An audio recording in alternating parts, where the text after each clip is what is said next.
I would like to preface this section by saying that it is going to be an essential section as far as this course is concerned. The concepts are quite easy, but they're very important for you to really understand well. A function is a rule, keyword rule, which assigns a or an unique y value to the range, to each x value in the domain. Now let's look at each of these pictures below and see, do they represent functions? Now we noticed in this first mapping that we have two different arrows going into number 1. This does represent a function because each of these values on the left are each assigned to a unique y value on the right. But this second one does not represent a function because notice the x value of 2 has two different assignments. Its assignment, or its rule of where it goes, is not a unique rule. So that is not a domain, or this is not a function.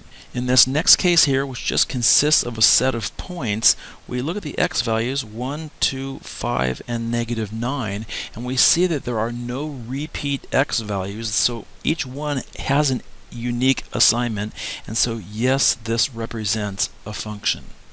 Now, another way of looking at functions is to determine whether a graph passes the vertical line test. Simply speaking, what you are doing is you are going to pass a vertical line through the graph, and technically it's only allowed to hit the graph at one place. That would mean that that x value only has one y value.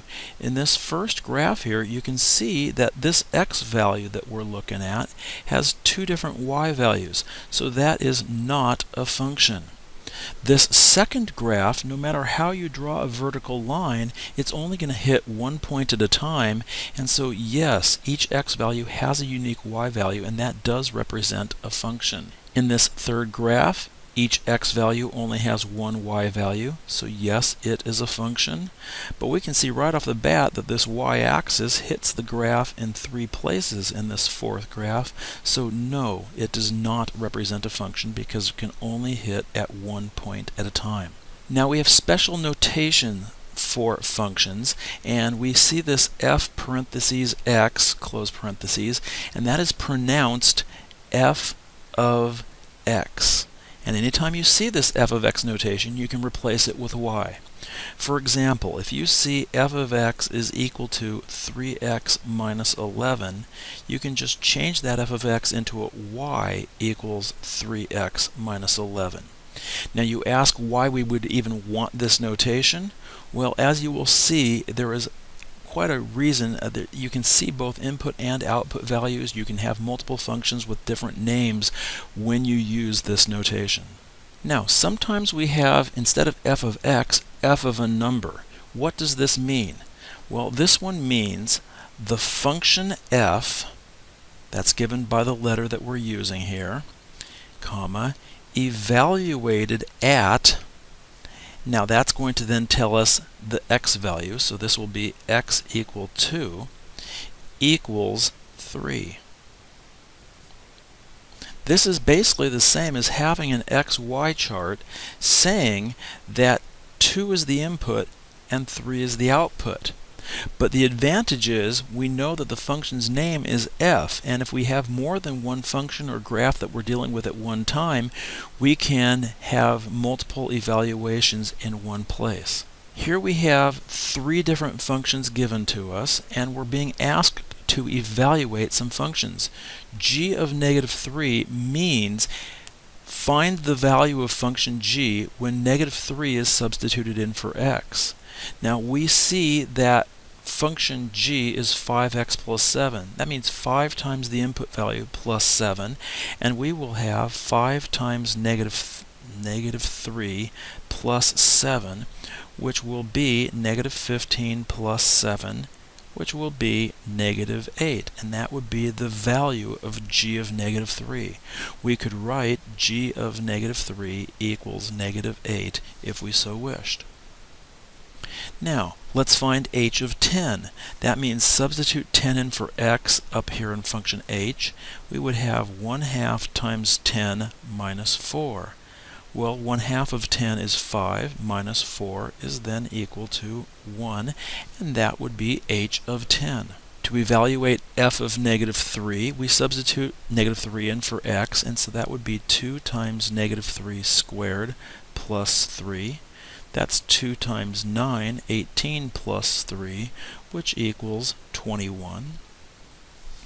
And now we change gears here. Rather than substituting in a number, we can substitute in an expression.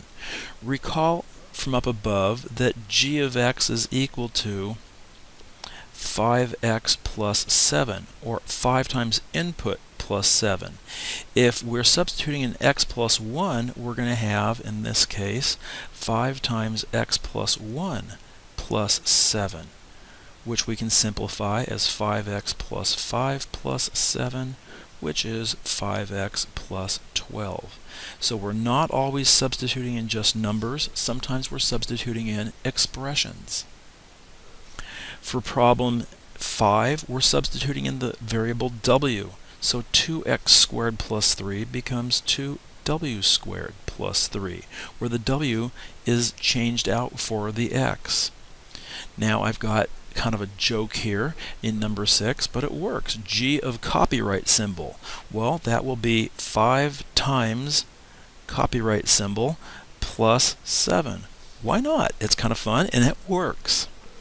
Now, if you have more than one function, you evaluate each of them separately. We begin with h of 4. h of 4 will be 1/2 times 4 minus 4. There's my h of 4.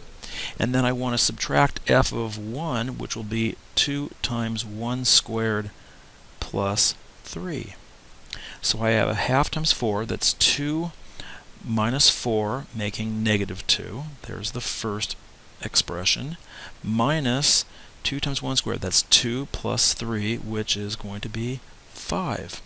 Combining, we get -7 as the value of that expression. Finally, 5 times g of 2 becomes 5 times, well, g of 2 says substitute in 2. 5 times 2 plus 7. That gives us 5 times 17, which is then equal to 85.